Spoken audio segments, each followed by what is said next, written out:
run over the basics in one video, so I'm not repeating myself in the other series. So the first thing you need to check is if you've got SSH installed. And if you're on Linux or Mac, you've probably got it. And if you're on Windows and you've got updates up until late 2018, you'll also have it. So the best way to find out is just open up your terminal and type SSH and then hit enter.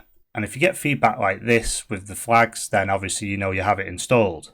If you're on Windows, I recommend you follow along with PowerShell because the commands that I type here in Linux will be the same in PowerShell. PowerShell works it out for you. So the next thing you're going to do is just check if you've got a .ssh directory, and that is in the root of your user account. So obviously on Linux you can just type the tilde key and it'll take you to your home directory. And under Windows it's wherever you've got your operating system installed, usually on the C drive, under users and then your username.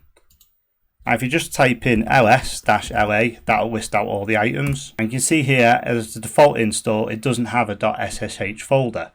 And that's because we haven't created any keys yet. On some operating systems you might have a default key already made for you, so you don't have to follow this next step.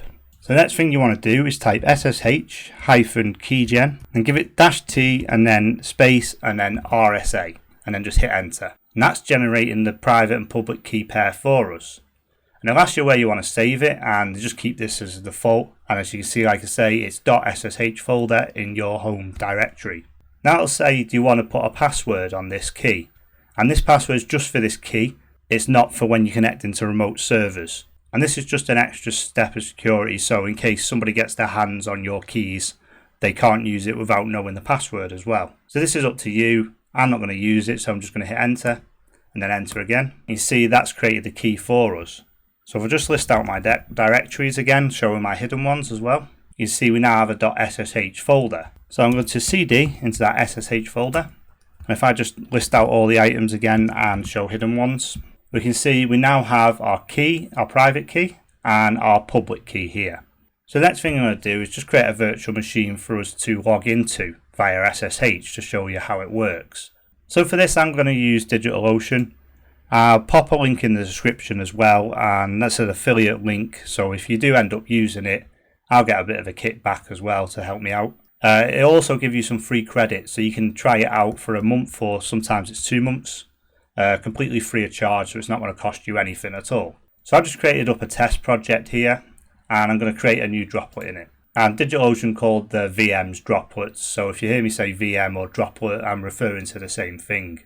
So for this I'm just going to create a Ubuntu LTS virtual machine. The level of the machine doesn't matter, so I'm just going to pick the bottom one. I'm just going to pick the nearest data center to me, which is London. Obviously you can pick any you like. And then for authentication it's asking for SSH key. Now I don't have this current key in DigitalOcean yet because I've only just created it. So I'm just going to click new SSH key. And it wants the SSH key content. And this is the public key. So if we jump back over to our terminal, so we just get the contents of that public key. So we can just do a cat and it's id_rsa.pub. And if you just hit enter, and now it cats out the public key. So if we just copy this and we just put this into the key content, and then we just need to give it a name. And this name doesn't really matter. It's just something that you can recognize this key by within DigitalOcean. And then you just click add SSH key.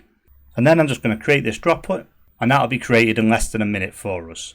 So the reason why we put our public key in here is because whilst DigitalOcean's setting up the server, it's going to copy our public key onto this virtual machine. So that allows us then to connect to it. So now we can see our droplet has been created and it's given us an IP address here. So let's just copy this. And now the next thing we want to do is connect into this droplet. So to do that, it's SSH, and then we need to give it the username. And this is the username on the machine we're trying to log into. So at the moment there is only a root user account. So we can type in root and then we just need to give an @ symbol and then the IP address. So I'm just going to paste this in. So this is saying SSH into this machine using the user root. So if we just hit enter. So what this is saying now, it's saying, okay, so you're trying to connect to this host, but we don't know of this fingerprint, this public key. So what's happened there, the server's sending down its public key and saying, do you recognize this? Are you sure? So obviously our system doesn't recognize it at the moment because we've never connected to this server because it's only just been created. So if you ever get this message in the future and you haven't changed the SSH key, then it might need to look into security because something might have happened. But because this is a brand new server, we're just going to say yes, we recognize this public key. So as you can see now on our local system, it's added the server's public key. So next time it won't ask you whether you recognize it or not. Our system knows that we recognize it and it'll just connect in automatically. And you can see now we're connected in as the root user, and this is the host name of the virtual machine. And now we can just type exit, and that puts us back into our local machine. So let's try and connect just once more. And if you just use the up and down arrow keys, you can cycle through your recent commands. You can get your previous command of SSH, root, and then the IP address, hit enter. And you can see this time round, it doesn't ask us, do we recognize the public key, because it already knows we do, and we're into the system. So I'm just going to exit out of this again. And as you can see, so we just pull up that command again. As you can see, it's not easily recognizable. There's quite a bit of information there. So if you've only got 1 or 2 servers, you might get away with this. But if you've got multiple servers, this can be a pain to remember. So what we can do is create an SSH config. This allows us to give aliases to the username and the IP addresses. So if we just list out the contents of our .ssh directory again, you can see there's actually a new file in here now called known hosts. And this is where the system has put the public key from the remote server. So if we just cat that out, you can see that's the public key coming from this server. So that's how our system knows that we've seen this server before and we can trust it. And on the remote server, there'll also be known hosts with a copy of our local public key. So the server knows that it is us that's trying to connect. Yeah, so anyway, so let's sort this config out. So at the moment, by default, there isn't a config. So let's just create one. So I'm just going to use touch and we just call this config. You don't need to give it a file extension or period in front, just config, and that's all it needs. Now you need to open this up in a text editor. I'm just going to use Vim for this. Now you need to open up this file in a plain text editor. So I'm just going to use Vim Improve for this.